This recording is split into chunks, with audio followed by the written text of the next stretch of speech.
Veterans, oh my veterans, all over the world, don't worry about a thing, cause every little thing gonna be alright, because this is my message to you. Bob Marley in the house, Bob Marley in the house. Ladies and gentlemen, boys and girls, dog, cats, and squirrels, anybody who might want to listen to an old man like me. Hello world, hello money. Hola dinero, hola mundo. Yes, yes, yes, it's me. I'm back like cook crack. All my veterans all around the world, man. You know, this is a guy you probably already know. You got a guy just like Vietnam Charlie. Vietnam Charlie is that guy that always got your six when you don't even know he got your six. You could be over there talking to a pretty lady in a club, just arrived on the ship, been away for 6 months. You ready for a good time? You got to meet a pretty young lady, and it's six guys that don't like you over there talking to that young lady because they've been trying to talk to a young lady for 3 or 4 weeks before you arrived on the ship, and she blew them off. Didn't give them time to date, but she liked your conversation, and they was upset and mad, jealous. So they conspired to hurt your friend, and here go Charlie. Charlie conspired. He overheard the conspiration that was going on to hurt his friend, and Charlie took all six of those guys out. They was 6'6", 280.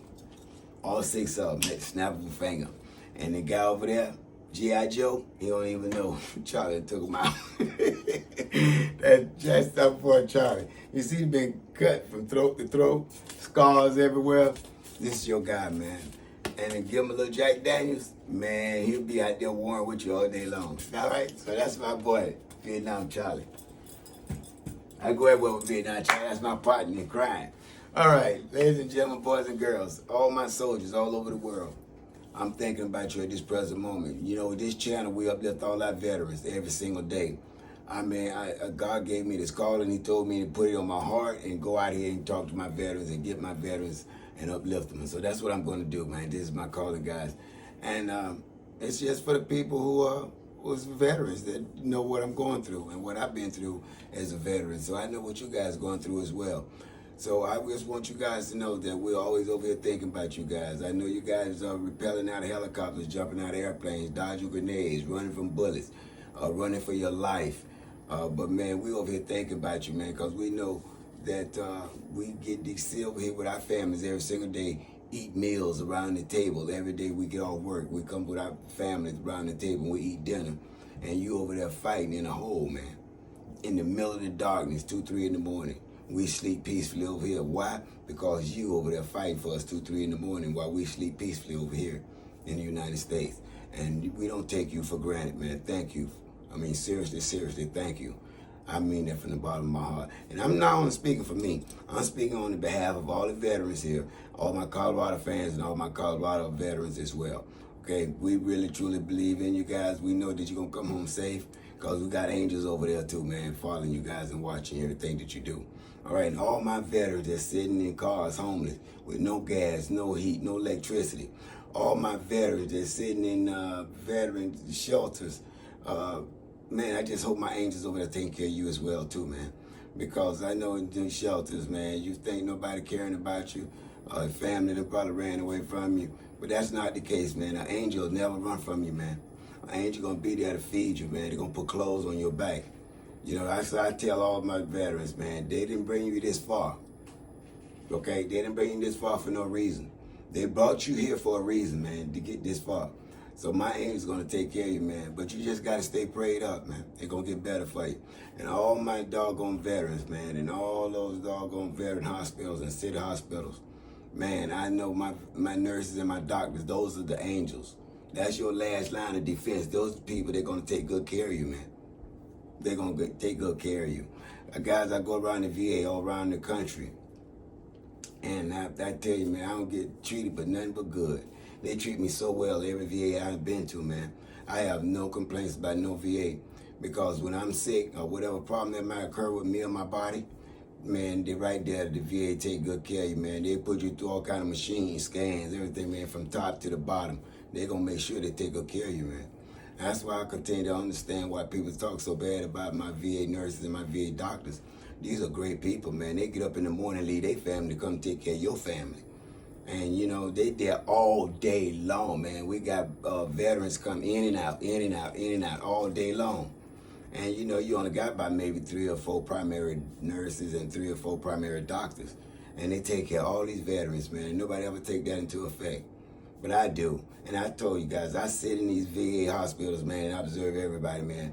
From the janitor to the cook to the maintenance man to the nutritionist. I watch everybody and everything, man.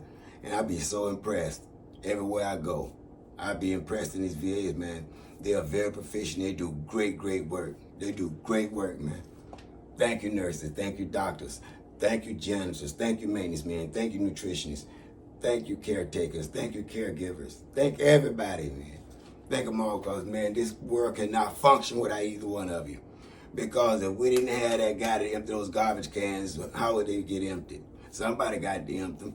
And we thank you, man. That's a very important job. Somebody have to mop those floors and buff those floors and keep them shining and looking good. That's that janitor, man, and the maintenance man. They keep all the doggone things around the buildings repaired, even on all the bases. Thank you, man, because you don't get enough credit either. I love everybody and everything, man. God just hope all of you guys just come on and come on home, all right? So that's enough of me rambling, guys, to get to the good part. Guys, before I go, I have a GoFundMe down in my link below. And if any of you guys just feel in your heart to just put $2 or $3 in the GoFundMe, be great. But you know, my whole goal is not even really the GoFundMe. I really don't even care for the GoFundMe, because it really feel like to me I'm begging, and I'm not the one to beg for anything, man. I've always been independent, always wanted my own. I never asked nobody for anything. But this is my calling. And with this calling came this GoFundMe. But guys, we can eliminate this GoFundMe. We really can. We can eliminate these grants that I'm writing. What we can do is just find all the deep pocket veterans that got these doggone motorhomes, yachts, and tractor trailers, that we can get these guys to a football game. You know, I'm looking at my veterans, man. They sit in these doggone rooms, wherever they sitting at, man. Like I give you a good example, my uncle. You know, he's in a bedroom in a beautiful home there in Tampa. All he can do is every day is pretty much watch football, just sit there and watch sports. That's all he can pretty much do. And I would like to get my uncle out to a football game. He's my first recipient. And guys, we can do this together. We get my uncle out to a football game. Can you imagine when he's sitting at that football game among 6,000 or 7,000 people, man? Because he was sitting in a room, say 5 or 10 years, just sitting in a room. You know what I'm saying? And my aunt, his wife, taking care of him.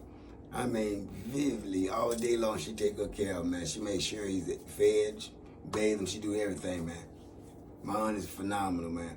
And can you imagine me sitting at the game with him? And 67,000 people saying, Mr. Jimmy Lee Gilchrist, thank you for your service. Thank you for everything you've done for this country. We don't take it for granted. Thank you, sir. And everybody will stand up and give you a round of applause. Man, come on, man. Can you imagine that feeling? It got to feel good, man. It got to bring a tear to the corner of your eye. And that's all I want to do, man. That's all I got left to do. I'm at 68 years old. I don't know how long I'm going to be here on earth. But I know as long as I got breath in my body, I'm going to continue to be screaming and hollering to help out my veterans, man. My part is just to get them to a football game. I can't do the healthy part, you know, where the nurses and the doctors take care of them with all their physical limitations and things of that nature. But what I can do is get them out to a football game, something that they really enjoy and want to be around the crowd, man. But they don't have the money. They don't have the right transportation. But we can provide all that, man. We can provide all that. You know, just find these veterans with deep pockets, man, who got the motorhomes, got these doggone yachts, man. We can put them up on the waterways right to a football stadium. All right? So, guys, I'll just ask you, man, find the veterans out there, man, who can help us out. I really need your help, man. I just want to get my one veteran before all the season over. If we can just get one veteran, man. You know, I'm working on my Korean veterans and my Vietnam veterans. These are guys that, you know, is declining fast. And you don't know when God gonna call them home. But if I can do this, man, just get one out to a football game, man, they're gonna make all us feel good. All my Colorado fans, all my doggone Colorado veterans, and all my veterans around the world. Man, they're gonna be great.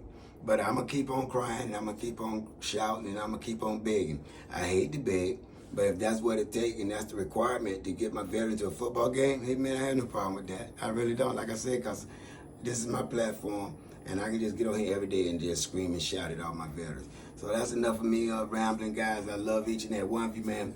But you know my story, man. To the world, you might be one person, but to that one person, you just might be their world. And I want to see each and every one of you at the top. I'm going to see each and every one of you over the top. Good night. God bless each and every one of you.